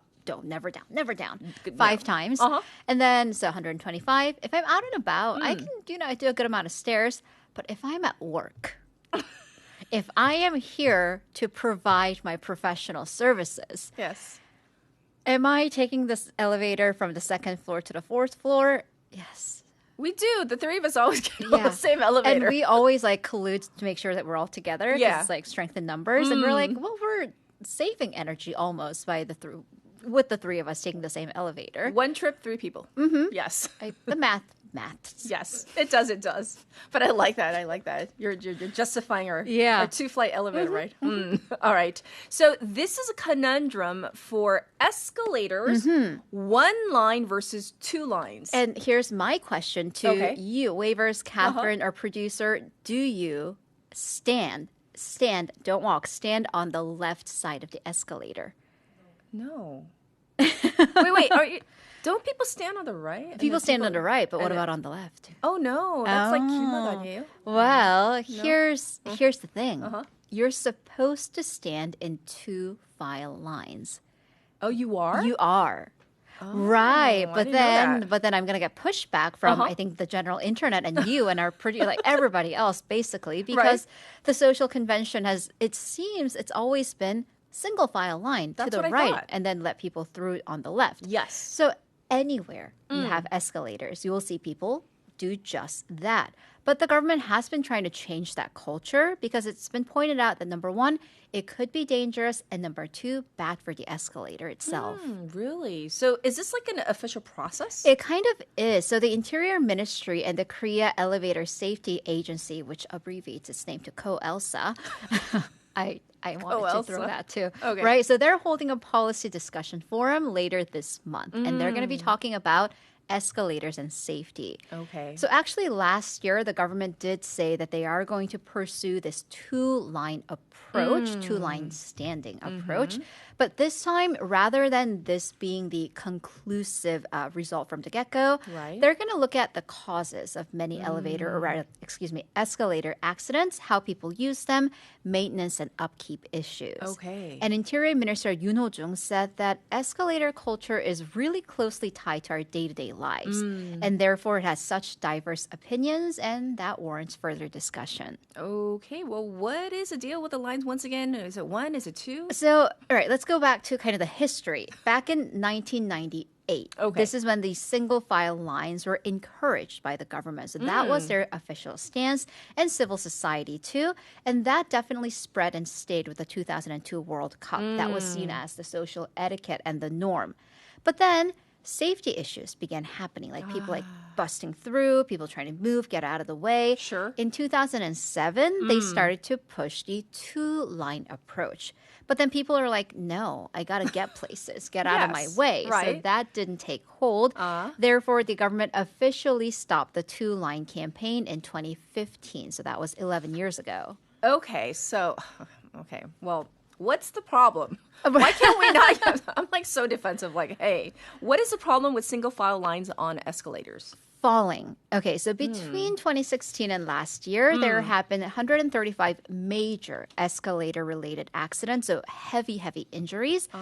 90% of them are from user negligence. It wasn't just like the escalator stopping and hurting people. It was people, majority of them from falling. Usually, a lot of the cases do have to do with seniors. Maybe they were standing on the left side or like center. Somebody's trying to like get through, like they're like, excuse me. They try to move for them, moving floor, moving escalator. That's number 1 issue. Also, uneven pressure because the majority of the weight is on the right side of the escalator. That leads to uneven erosion. So if you have been extremely irritated on the subway because really that escalator is under maintenance again, that might be because of that uneven wear and tear. So what's the rule now? So they're trying to encourage the 2-line, and then if you are in a hurry, take the stairs or take the elevator. But I know. But then again, we are going to go through a social discussion, maybe a fight. I don't know. If you're gonna fight about it, I want to watch. Okay. Yeah. You're so not happy about it. No, I'm smiling. To the hill to die on. Really? This one? I don't know. Okay. Right. Up next, there is a pen pal service that apparently offers, am I reading this correct? A list of female inmates? You know, you're on this segment. You're always reading it correctly. Okay. Yeah. It's a paid service that people can have now. So there's a social media post that's been going semi-viral, a list of female inmates who are available for letter exchanges or a pen pal program. Okay. So we have that list on our NotTube, but I'm just going to walk you through them.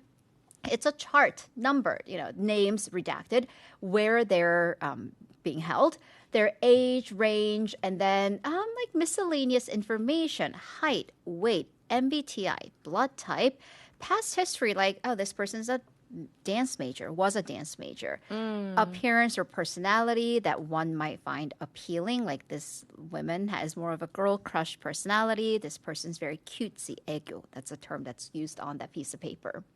Okay, so what exactly is the service? Okay, so there's a company that provides the necessary products or services for people behind bars. Okay. And then the company apparently has this pen pal service matching its customers based on their needs, age, how much time the inmate has left on her sentence, looks. There's even apparently a service for more adult-natured letters. Yeah. So this has come under scrutiny because, I mean, these are consenting adults. Right. But. Exactly. It doesn't leave a great taste in my mouth. And so is it matchmaking? Is that appropriate? What is this? I don't know. I really don't. So thus. I get it though, but if you're, behind bars, there are certain things that you might need. That I think fully understand. It's just like the looks, is that important? Right. That's very interesting. Okay. Yeah. Okay, let's move on.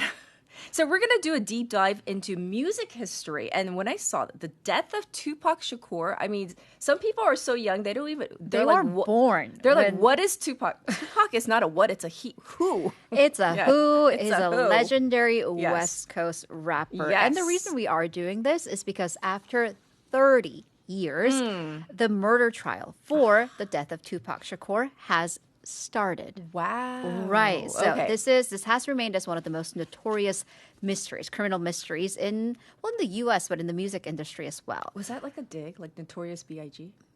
Okay. Got it. All right. So let me walk you back. So this goes to the night of September 7th, 1996. So we are really, literally almost 2 year 30. Tupac...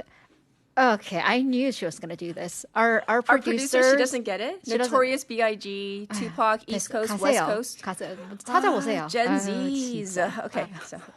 Anyway, where was I? So September 7th, 1996, when she wasn't. Okay. She wasn't born. Tupac Shakur was shot. He was in the passenger seat of a vehicle. He was shot 4 times, died several days later. Right. The killer was never caught. Right. And this has bred countless theories, conspiracy theories. Right. Is he still alive? But really it boils down to kind of a cultural background. Back then, there was this huge hip-hop rivalry. First of all, East Coast versus West Coast rivalry. And turf wars between the gangs, Bloods, and the Crips. It was like red and blue, respectively. So there was this whole thing. So Tupac, ironically, he was born in New York City, but he represented West Coast rappers with Snoop Dogg and Dr. Dre. And so that was the background. Coming back to 2026, there's a trial going on, just opened in Las Vegas.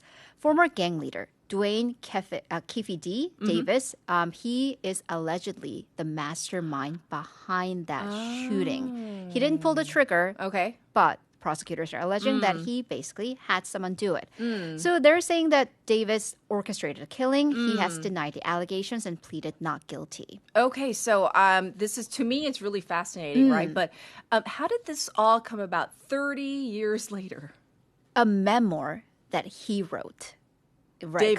Davis co-authored, led to this sudden arrest and murder charges that happened 3 years ago. Apparently, in the memoir, he wrote in detail about the night of the shooting and told reporters about the details. And Las Vegas police said that the public statements has sort of reinvigorated the cold case. Yes. So prosecutors have alleged that Tupac's killing was in retaliation for the beating of Davis's nephew just hours before the shooting. He has since distanced himself from the memoir, saying that he didn't write all of it and parts were fictionalized. So we are going to have to see. Wow, but that trial started. Right. Okay. I've actually started going back and watching like videos and listening to podcasts about Tupac. It's just such a walk down memory lane. And there were so many conspiracy theories, plus like rumors of like he's still alive. Right. And, it went on and on. Yeah. Okay. Well, staying on music, but whole different take. We're going to go to this whole BTS Grammy story. We told you about BTS, their apparent boycott of the Grammys this year. And the Recording Academy may be making some changes to that particular controversial category. They might be walking back the Asian pop artist category because, well, the most likely winner just kind of pulled out. So BTS announced that they will not be making a submission for this year's Grammy Awards after the announcement of the Asian pop category. It's been controversial as being marginalizing. Right. So following this, the CEO of the Recording Academy, which hosts the Grammys, Harvey Mason Jr., said that they are in active discussions about that particular category, acknowledging that it has not landed as it had intended. And Mason added that the Academy had shown shown that it can act decisively when needed, kind of hinting that fast change might be coming. Okay. And that the organization is committed to making sure that the musicians feel truly seen and heard. I hear, though, that support for BTS' decision has been growing. And this is a call that's triggered a lot of discussions, and here included. Yes. The major European outlets are siding with BTS. Le Figaro in France ran an article titled Diminishment and Racism. The Grammys sabotages itself by creating a new Asian pop category. Yes. Basically saying that the Grammys insisting that French music and German music are the same, or Spanish music because it's all European. Right. And this is by a sociologist affiliated with the French Ministry of Culture, who said it makes no sense musically or linguistically. It's diminishing and racist. Right, all these subcategories, right? Yeah. Well, we are going to call it a wrap on all the... It was so woggly today. Loved it, and we'll check in with you tomorrow. Thank you, Haley. Bye-bye. Well, how about this one? Make It Right by Make It Right by BTS.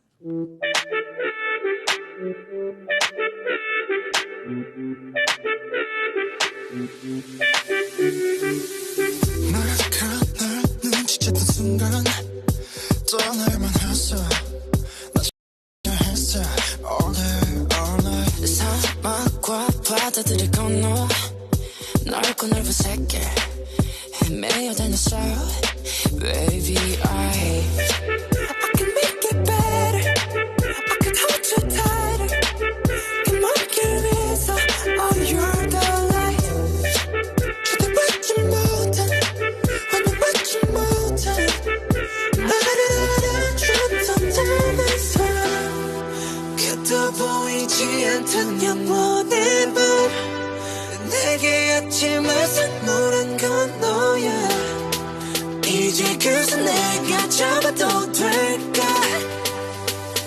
Oh I can make it right Alright Alright Oh I can make it right Alright Alright Oh I can make it right 세상 속에 영웅이 된 나 나를 찾는 그날 너와 내 손 트로피와 갬뱀물 all day everywhere 모든 게 너에게 닿기 위함인 girl 내 요청의 답인 girl 널 찾기 위해 노래 baby 처음보다 조금 더 커진 키에 좀 더 단단해진 목소리에 모든 건 내게 돌아가기 위해 이제 너라는 지도 활짝 펼칠게 말 위해 나봐 왜 못 알아봐 남들의 하우스 땀이나 듣고 싶지 않아 너의 향긴 여전히 나를 꽉 뚫어 무너뜨려 되돌아가자 그대로 Baby I know I can make it better I can hold you tighter 그 모든 길은 널 향한 거야 더 소용없어서 넌 있다는 걸 그때처럼 날 어루만져줘 그도 보이지 않던 영원의 밤 내게 아침을 선물한 건 너야 이제 그새 내가 잡아도 될까 Oh I can make it right Alright Alright Oh I can make it right Alright Alright Oh I can make it right 여전히 아름다운 너 그날은 그때처럼 말없이 그냥 날 안아줘 지옥에서 내가 살아남은 건 날 위했던 게 아닌 되려 너를 위한 거란 걸 한다면 주저 말고 please save my life 너 없이 헤쳐왔던 사막 위는 목말라 그러니 어서 빨리 날 잡아줘 너 없는 바다는 결국 사막과 같은 거란 걸 알아 Alright I can make it better I can hold you tighter Oh I can make it right 더 소용없어서 넌 있다는 걸 Oh I can make it right Alright Alright Oh I can make it right Welcome back, everybody. It's time for a final segment for today, Expanding Horizons. We have Professor Hankuk in the studio. Yay! Hello. Hello, welcome everyone. back. Yeah, thank you for having me So, always. It's almost towards the end of the summer. We have to go back to school. Yeah. And I know your son went back to school, right? Yeah. Yes. Already. Yeah. He's very excited to back to school. Oh, he's one of those. I was like asking Professor off the air, like, he really enjoys going to school, right? Yeah, he really loves to hang out with his friends and play football. That's the best. That is the best. Yeah. However, our text topic is Okay. related to stairs versus elevators. So, like, up to what story, what floor might you take the stairs versus, I'm just going to take the elevator? Oh, okay. For me, probably second floor is the maximum to walk. And then I live in the third floor, so I always take an elevator. So I can say second floor is my maximum to walk on. You're so real. I love that. I was like, 잘못 들었나? Second floor is a max? But you live on the third floor. Okay, I get it. All right. Well, we're going to jump into our segment. So what is our topic for today? Today we are discussing a monumental milestone for South Korea regarding the United Nations Ocean Conference, or UNOC. Ooh. Yeah. The massive news that was announced just last week yes. that Busan has been officially selected as the host city for the upcoming 2028 conference. Yay! That's such good news for a city. Love Yeah, it. that's Yes. definitely. It is a huge achievement and a significant step forward for our country on the global marine environment stage. Yes, and it does, just from the onset, we don't know much about it because I think we're going to find out. It sounds like a really massive global event. So for our listeners, our waivers, can you explain what the UN Ocean Conference actually is? Oh, yes. Yeah, it is the largest, highest level international conference dedicated entirely to the ocean, held every 3 years. Okay. The UNOC was created specifically to drive actions for the UN's Sustainable Development Goals 14, commonly referred to as life below water. Yes. Yeah, in late 2015, the UN General Assembly passed a resolution to hold these high-level meetings to focus purely on the conservation, protection, and sustainable use of the world's oceans and seas and marine resources.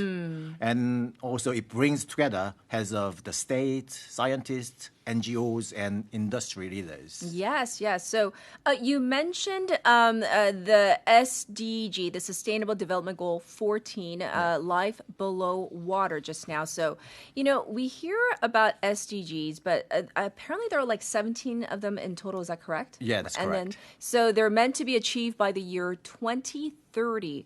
But what exactly does the 14th goal involve in practical terms? Oh, yeah. SDG 14 is fundamentally about protecting and sustainably using our oceans, seas, and marine resources for long-term sustainable development. Okay. But to make it practical and measurable, it is broken down into 10 specific targets. To give you a few examples, Target 14.1 focuses on preventing and drastically reducing marine pollution. Yes. Particularly, we talked about plastic waste and nutrient pollution flowing in from land-based activities. And Target 14.2 emphasizes managing and restoring marine and coastal ecosystems to strengthen their natural resilience. And Target 14.3 focuses on scientific cooperation to minimize the impact of ocean acidification, which is crucial for maintaining the health of marine biodiversity. Right. And finally, Target 14.4 and 14.6 deal with fisheries, aiming to manage fish stocks scientifically and abolishing harmful subsidies. Fishery subsidies to lead to overfishing. Right. But that covers so many avenues and aspects, from plastic waste to global fishing laws. But why is it so urgent that we address these issues right now? Because the ocean is facing multifaceted and escalating global crisis. We are dealing with severe marine plastic waste, coastal eutrophication, and rapid ocean acidification that threatens entire marine food webs. Furthermore, eradicating illegal, unreported, and unregulated fishing, or we says IUU fishing, and reforming these fishery subsidies have been pinpointed as core tasks for realizing these goals. Ultimately, this is not just about marine environment protections, and the ocean regulates our climate, and provide food for millions of people. And it is an issue directly tied to survival of the entire human races. As the ones UN want or states, there is no sustainability without the ocean. Right. So once again, you just explained why this is so urgent. So thank you for the clarification. It seems that the environmental aspect is undeniably critical, but what about the economic side? Because we often hear the term blue economy mentioned alongside marine conservation. How does that tie into the current ocean crises? That is a very vital point. Environmental protection and the economy is no longer separate conversations. The blue economy refers to the sustainable use of ocean resources for economic growth, improving livelihoods and jobs, while preserving the health of ocean ecosystems. Right. If a marine ecosystem collapses, so do global fisheries, coastal tourism, and marine trade. Yes. And the UNOC increasingly focuses on how we can use green technology and sustainable practices to maintain these industries.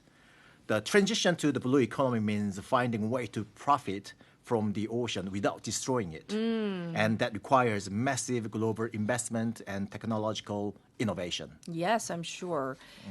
So going back to the conference itself, if the UN Ocean Conference, UNOC, happens, every 3 years to address these massive environmental and economic challenges, how has the conversation evolved over time? I mean, to be blunt, are we actually making progress? We are certainly shifting from simple recognition or recognizing the problems to the demanding strict and unified actions.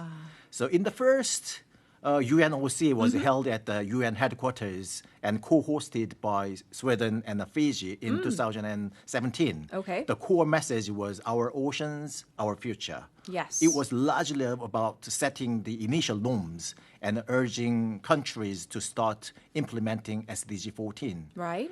And then the second UNOC was held in 2022. This was originally scheduled for 2020, but was delayed by the COVID-19 pandemic. Right. Eventually, they taking in the Lisbon, co-hosted by Portugal and Kenya. The theme evolved to our ocean, our future, our responsibilities, with a heavy emphasis of scaling up science, innovation, and recognizing the integrating nexus between the ocean climate and the biodiversity. Right, right. And then move on to the third UNOC was held in Nice, France, and co-hosted with Costa Rica in 2025. Okay. This was massive, with over 15,000 people attending. Wow. And the theme was Our Ocean, Our Future, United for Urgent Actions. Sure. Their focus shifted entirely to implementations. For example, how do we finance, govern, and actually execute those conservation rules on a global scale? Okay. But, while you were speaking, I noticed something. You said Sweden and Fiji, and then Portugal, Kenya, France, and Costa Rica. So it seems like there's always, co-hosting by two countries. Is there a particular reason? Yeah, you got it. Yes, Okay. This is a very deliberate and a meaningful structure. And since the very first conference in 2017, the UNOC has been co-hosted jointly by one developed nation and one developing nation.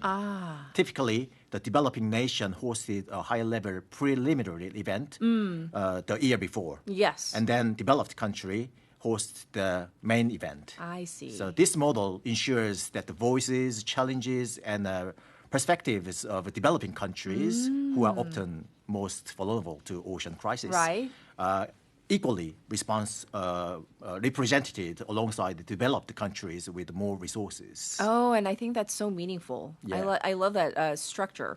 So that brings us to present day. Of course, the last one was last year. So the next one will be the fourth UNOC in 2028. And it's going to be held here in South Korea, but specifically, as you just announced, here in Busan. But let's go through the process. How did this come about? Yeah, South Korea was actually designated as the host country for 2028 conference during the UN General Assembly in December 2025 last year. So we are recognized for our growing leaderships in marine affairs. Since then, it became a fierce domestic competition to decide which country would represent the nation. So just a few days ago, the National Selection Committees held in its second meetings to rigorously evaluate the final bids for Busan and Jeju. Right. Ultimately selecting Busan as the official host city. And I have to say, of course, Jeju is lovely. Yeah. But Busan, yeah. we're glad, right? Yeah. So with a conference slated for 2028, Busan has a couple of years to prep for this. So what steps need to be taken locally? And maybe talk about also the long-term benefits for a city? The preparation phase will be intense, even we have 2 years more. Yes. But locally, Busan will need to upgrade in convention infrastructure, particularly around the North Port, Bukang redevelopment area, to accommodate the massive influx of the international delegates. The city will also launch various public awareness campaigns regarding marine conservation. The long-term benefits will be substantial. Yes. The hosting the UNOC will cement Busan's brand, not just as a global logistic hub, but as a global hub itself, city, and leading to disclose sustainable marine policies and eco-friendly maritime technologies. Yes. It will bring significant economic stimulus and also evaluate the city's diplomatic standing worldwide. Indeed. So we're talking about the scale of the event. I want to ask you, what are we expecting in Busan when 2028 finally rolls around?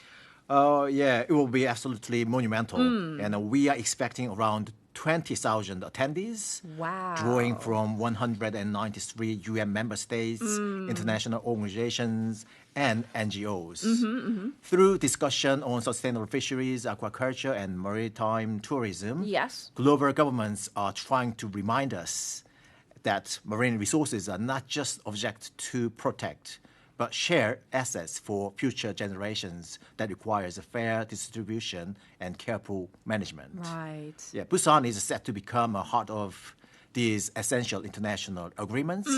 The 2028 UNOC goes far beyond the standard administrative summit. It represents an essential lifeline for future of our world. Yes, well, thank you for thoroughly explaining the significance of the UNOC and, of course, the fact that Busan gets to host this monumental gathering in 2 years' time. So thank you so much for bringing this to our attention. Yeah, it's my pleasure. Thank you. All right. Yeah. Everybody, this was Professor Chang, and it's time to actually wrap up our program for this morning.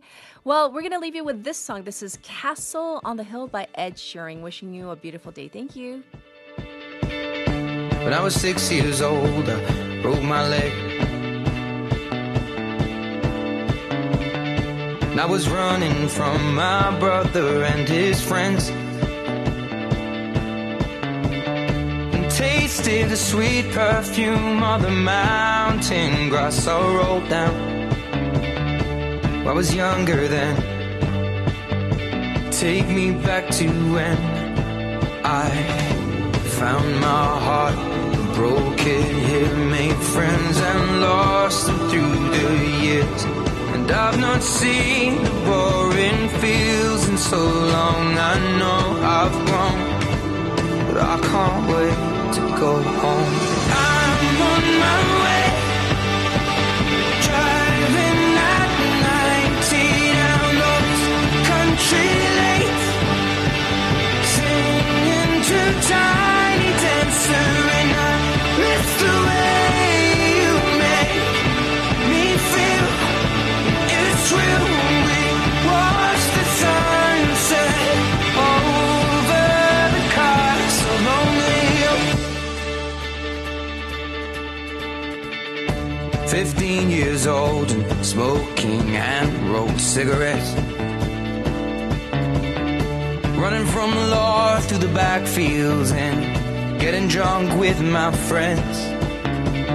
Had my first kiss on a Friday night. I don't reckon that I did it right. I was younger then. Take me back to when we found weekend jobs, and when we got paid, we'd buy cheap spirits and drink them straight.